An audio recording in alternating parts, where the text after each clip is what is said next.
Bien, en el último resumen de la clase nos quedamos viendo el balance de entalpía con calor de disolución despreciable.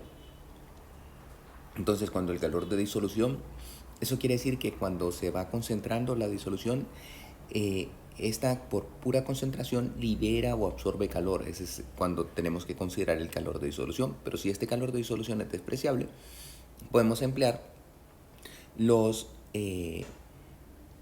CPs para calcular los cambios en energía. Entonces tendríamos aquí que m.cp por T menos TF. Podemos emplear las temperaturas y los CPs de las disoluciones. Contrario a cuando no tengamos este cambio, este calor de disolución despreciable, que se tiene que emplear las entalpías. Entonces fíjense que si tenemos que emplear las entalpías, de alguna forma tenemos que encontrar la tabla que nos dé los datos. Es un poco más complicado ya que aquí se requieren entalpías a diferentes temperaturas y concentraciones, mientras que en este caso lo que tenemos que encontrar es el CP. Entonces, cuando el calor de disolución es apreciable, se tiene que tener un diagrama de entalpía de concentración. En el libro únicamente aparece el diagrama de entalpía de concentración para el hidróxido de sodio, que les puede servir para cualquier compuesto iónico de carga +1 y -1. Sin embargo, ya para diferentes compuestos iónicos, aunque la verdad es que si les dicen que hay cambio, que hay calor de disolución apreciable, entonces para cargas 1 más, 1 menos, el del hidróxido de sodio puede ser la primera aproximación, o si no, buscar el del compuesto que están estudiando. El caso es que para el hidróxido de sodio, fíjense que si nosotros tenemos, digamos que estamos concentrando desde una concentración de 0.1 a 50 grados hasta una concentración, entonces aquí leeríamos la entalpía, que vean que sería aproximadamente 30, y lo estamos llevando a una concentración del 50% a 300 grados, entonces tendríamos que la entalpía es esta. Por lo tanto, vean que se necesita este tipo de tablas para poder encontrar los valores de la entalpía y poder resolver el balance para un evaporador. Aquí les pido que hagan el ejemplo relacionado.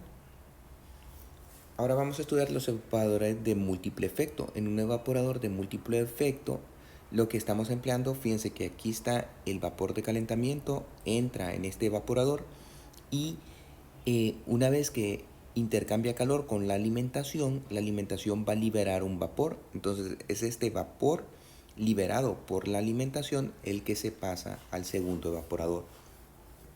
Por lo tanto, en vez de retirarse directamente el vapor producido en la extracción, en la concentración de la alimentación, se vuelve a emplear para el segundo evaporador.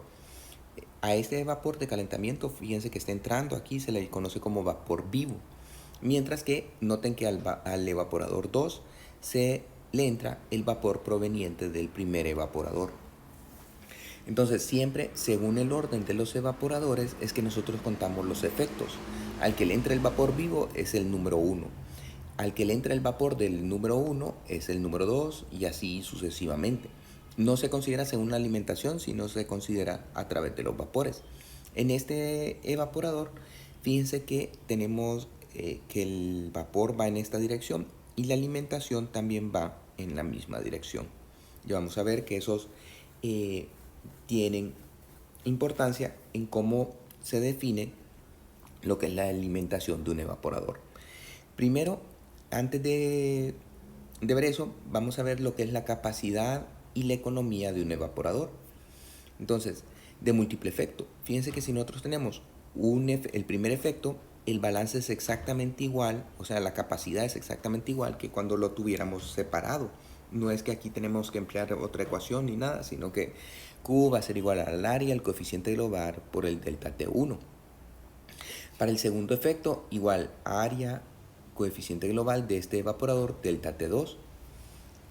Ahora, como el calor, recuerden que el calor que se está suministrando al primer evaporador se refleja en el calor que se libera por el fluido al evaporarse, o sea que son iguales el calor que se cede con el calor que se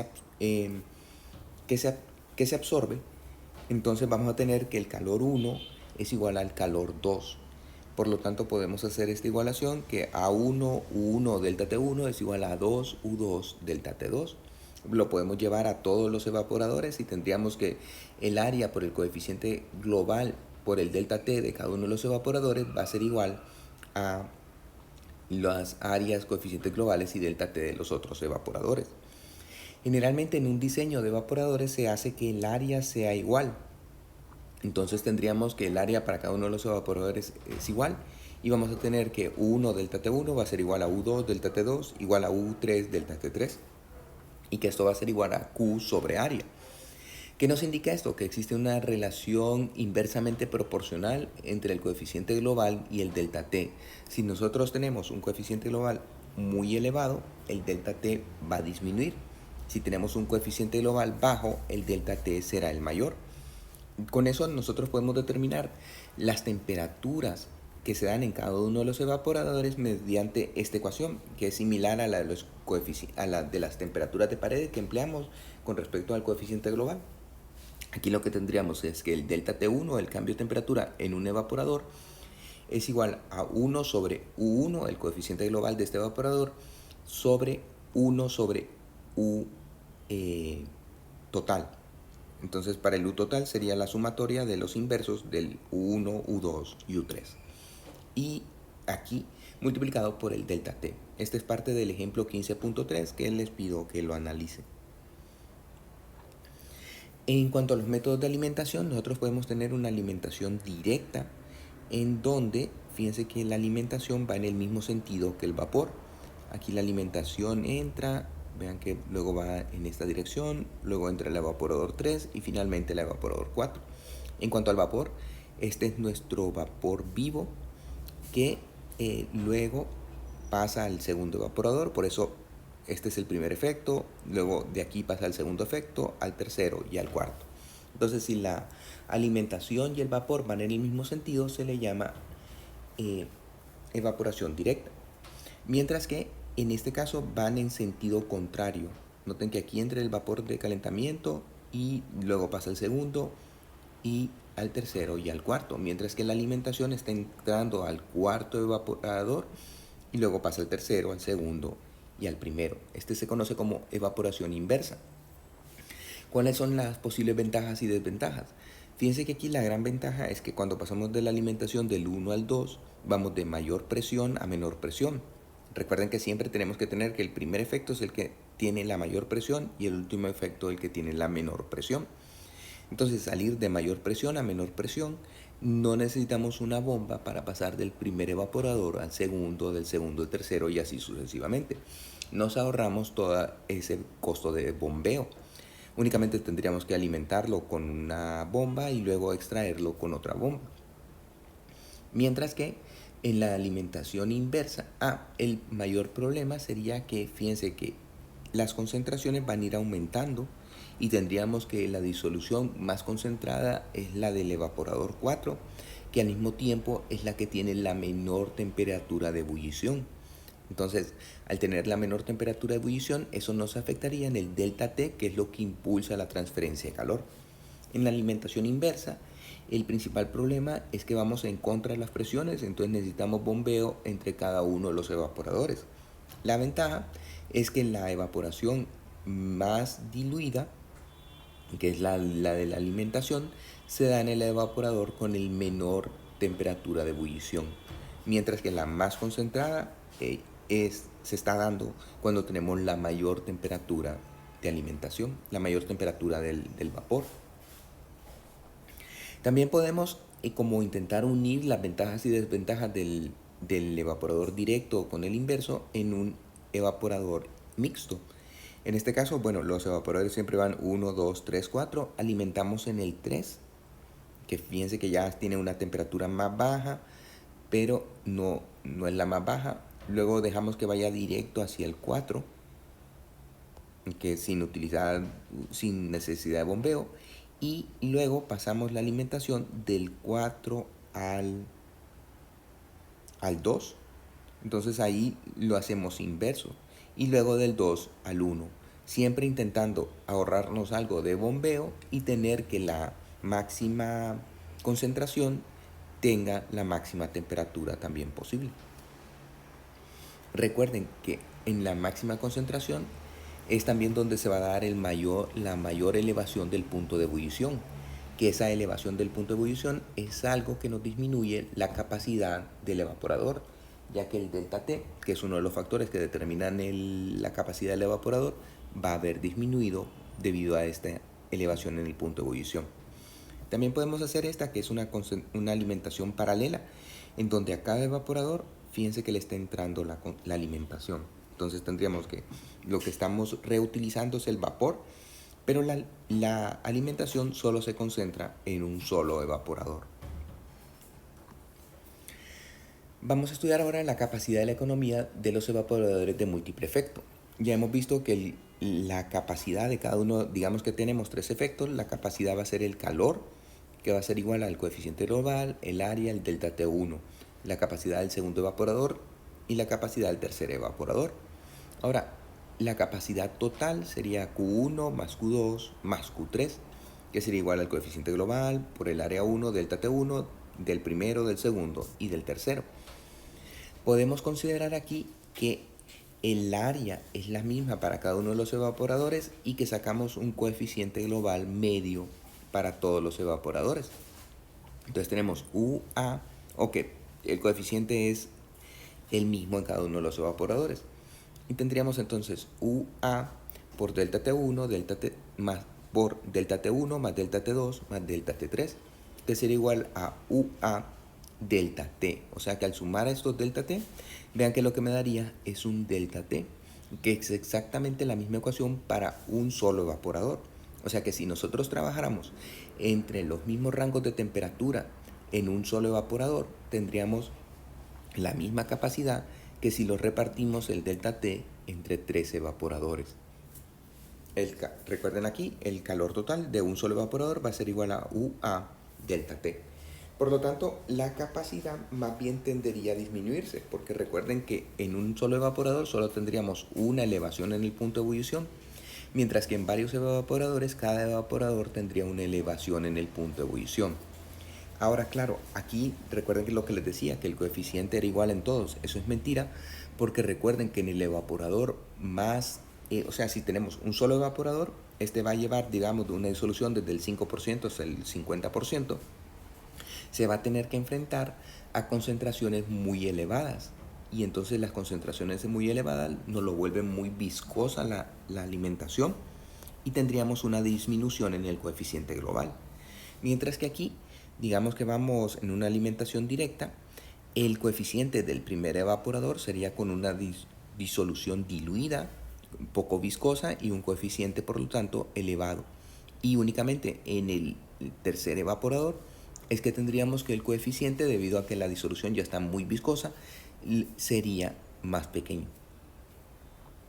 También hay que considerar que el trabajo de múltiple efecto no se hace por aumentar la capacidad, sino que se hace por aumentar la economía. La economía se define como el calor de vapor vaporizados, o sea, lo que estamos retirando de la disolución, entre los kilogramos de vapor vaporizados, o sea, lo que estamos retirando de la disolución, entre los kilogramos de vapor vivo. El vapor vivo, recuerden que es el vapor que estamos alimentando al primer efecto, la cantidad que sea ese vapor. Aquí les hablaba acerca de las elevaciones de los puntos de ebullición. Entonces, efecto de la carga del líquido y la elevación del punto de ebullición. Si nosotros tenemos un solo evaporador, que fíjense que trabaja entre 281 y 100 grados Fahrenheit, entonces, en principio, nuestro delta T sería 181. Sin embargo, debido a que está la disolución concentrada y tiene elevación en el punto de ebullición, aumenta el punto de ebullición en un 76 grados Fahrenheit para darnos un delta T de 105.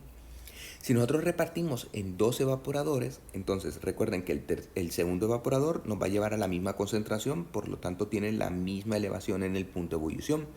Pero adicionalmente, el primer evaporador ya va a tener una disolución algo concentrada que nos da una elevación en el punto de ebullición para el primer evaporador, que fíjense que aquí sería de 20 Fahrenheit. Por lo tanto, ahora los 105 que teníamos disponibles se convierten en 85 grados Fahrenheit de delta T. repartidos en 2 evaporadores. Pero, o sea, el delta T es lo que impulsa la transferencia de calor. Si solo consideramos el delta T, la capacidad de los 2 evaporadores sería menor que la de uno solo. Y si lo repartimos en 3 evaporadores, entonces tendríamos el último que concentra a la concentración final, o sea que siempre su elevación en el punto de ebullición es de 76, y los 2 intermedios, que en este caso tendrían una elevación del punto de ebullición de 17 y de 9. Por lo tanto, el delta T total nos vendría 33 más 26 más 20, que es 79 Celsius, Fahrenheit. Entonces, eso les explica por qué la capacidad se ve disminuida si no tomamos en consideración ningún otro aspecto. También fíjense que en vez de emplear varios evaporadores, podemos emplear lo que se conoce como la recompresión mecánica. También está la recompresión térmica, vamos a estudiar la mecánica. En la recompresión mecánica, nosotros vamos a tener que, fíjense que aquí se da la alimentación. Esta alimentación pasa por un intercambiador y se separa en la parte concentrada y la parte que se vaporiza. Pero en vez de emplear esta vaporización directamente, ya que ya no podríamos seguir calentando esta disolución porque estarían en equilibrio térmico, lo que hacemos es que lo hacemos pasar por un compresor. Al comprimirlo aumentamos su presión y por lo tanto aumentamos la capacidad que tiene de almacenar calor. Al hacer esto ya lo podríamos de nuevo utilizar para calentar la misma disolución que estaba entrando inicialmente. Entonces esta es una forma como ahorrar vapor también y obtener más economías. Vean que con esto hemos concluido la clase. Lo que queda es, recuerden la reposición que será mañana. No recuerdo la hora, pero bueno, ya voy a ver en el grupo. Entonces tenemos la reposición mañana y el último examen que puede ser el lunes o el martes de la próxima semana. Entonces esas son las fechas y les voy a abrir el foro para que elijan la hora el día que prefieren. Y ahora les pido que hagan estos problemas, el 16.2, el 16.5 y el 16.9. Vean que estos problemas son para que me los envíen a mi correo y revisarlos. No, bueno, después yo voy a decir los que pueden subir las resoluciones, pero esto es para que los envíen a mi correo y los pueden hacer en grupos de un máximo 5 personas, un mínimo de 4 personas. Entonces, estos son los problemas a resolver que deben de enviarlos a mi correo y tendrán un valor de 20 puntos de la nota de este parcial. Entonces, con esto hemos concluido. Espero que hayan aprendido muchísimo y también espero conocerlos en persona. Nos vemos.